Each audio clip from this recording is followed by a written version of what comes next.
તો મિત્રો, મારી યુટ્યુબ ચેનલમાં આપ સૌનું સ્વાગત છે. આજે આપણે બનાવવાના છે રીંગણાનો ઓળો.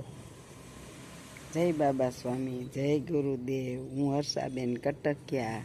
જો આપણે એને માટે રીંગણા લીધા છે 4, અને આપણે એને બનાવવાના છીએ ચૂલે શેકીને ઓળો. હવે આપણે રીંગણા શેકવા મૂક્યા છે, આપણે જોઈ શકો છો. રીંગણા શેકાઈ જશે પછી પાછો આપણે એની પ્રોસીજર કરીશું. જો આપણા રીંગણા મસ્ત ચૂલે શેકાઈશો, 2 શેકાઈ ગયા અને 2 શેકાઈશ. 4 રીંગણાનો ઓળો કરવાનો, 2.5 કિલો જેટલા રીંગણા છે. જો આપણા રીંગણા શેકાઈ ગયા છે મસ્ત. હવે આપણે એને કટકા કરી લેવાના ઝીણા ઝીણા. તો હવે આપણે છે ને ગેસ ઓન કરીશું. જો આપ જોઈ શકો છો કે હવે આપણે ગેસ ઓન કરીશું. એની માથે આપણે કઢાઈ રાખીશું. હવે આની અંદર આપણે તેલ મૂકીશું. તેલ નાખીશું 2 પાવડા.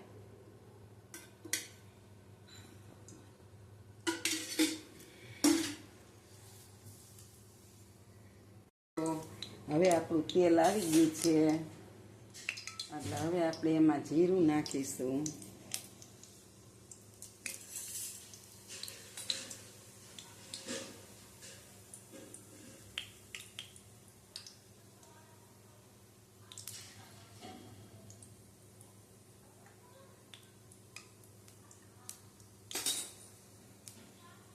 હવે એમાં આપણે 10-15 કળી લસણ નાખીશું.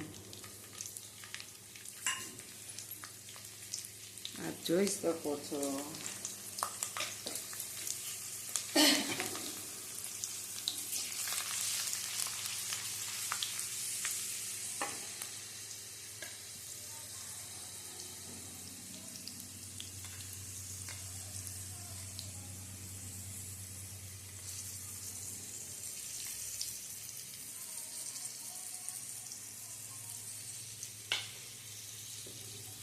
આપણે એની અંદર ડુંગળી નાખીશું.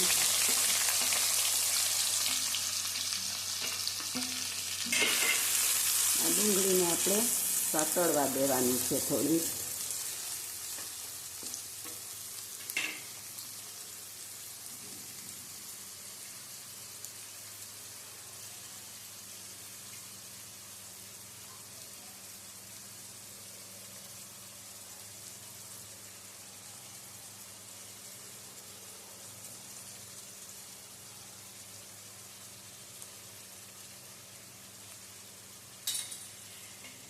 એની અંદર આપણે 1 મરચાંની કટકી નાખીશું.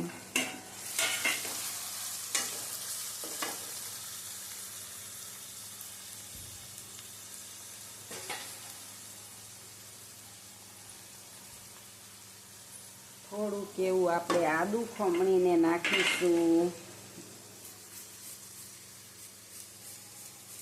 તાજું જ ખમણવાનું, એટલે આની સ્મેલ બહુ મસ્ત આવે.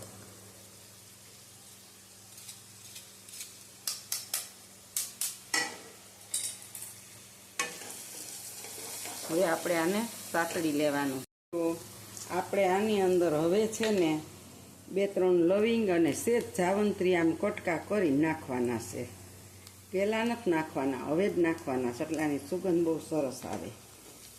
એટલે બળી ન જાય, ટૂંકમાં બળી જાય ને તો ન સરસ લાગે. હવે જો આની અંદર આદું, લસણ અને લવિંગની સુગંધ બહુ મસ્ત આવી. આપણે આની અંદર નાખીશું ટમાટર. આપણે 5 થી 6 ટમેટા કર્યા. 5 થી 6 ટમેટા થોડા ચડી જાય અને આની અંદર આપણે મસાલો કરવાનો છે. હવે મસ્ત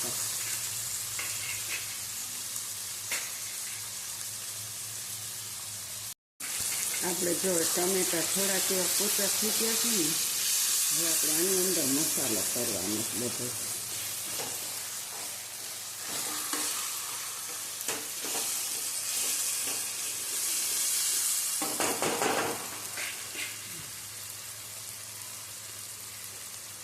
જો આપણે હળદર પાવડર નાખીશું 1/2 ચમચી. ધાણા જીરું પાવડર નાખીશું 2 ચમચી, મરચું પાવડર નાખીશું. આપણે આ કાશ્મીરી મરચું છે અને થોડું તીખું બે મિક્સ કરેલું છે ભેગું.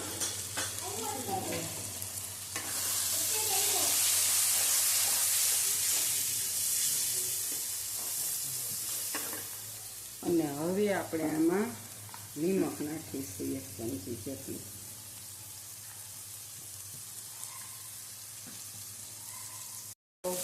હવે જો આપણો આ ટમેટા એકદમ ઓગળી ગયા છે, તેલ છૂટું પડી ગયું છે, મસાલો થઈ ગયો છે. હવે આપણે નાખશું આમાં લસણના પાન છે થોડાક અને ઓળો.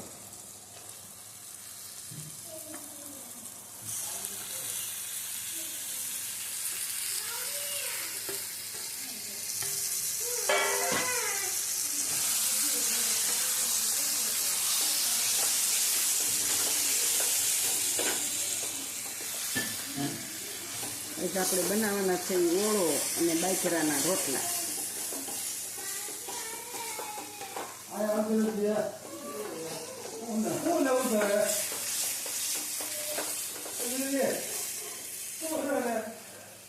હાલો,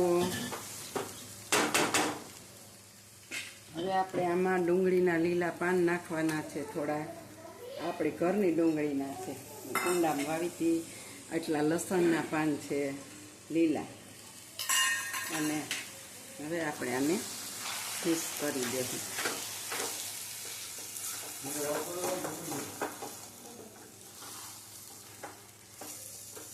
બહુ સુગંધ આવી રહી છે, મસ્ત ઓળો બની ગયો છે.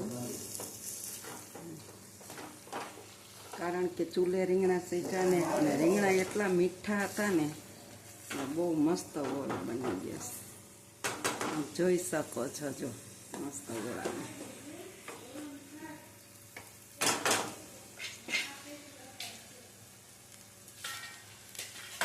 હવે આપણે ગેસ બંધ કરી દેવાનો છે અને એની માથે ધાણા ભાજી છાંટી દેવું. અને અમે ગરમ મસાલો ખાતા નથી, એસિડિટી બહુ થાય ને, એટલે તમારે નાખવો હોય તો તમે નાખી શકો છો, નકર સ્કીપ કરી શકો છો.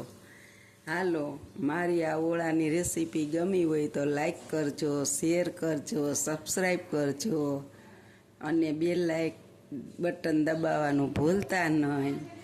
આવજો. જય બાબા સ્વામી, જય ગુરુદેવ.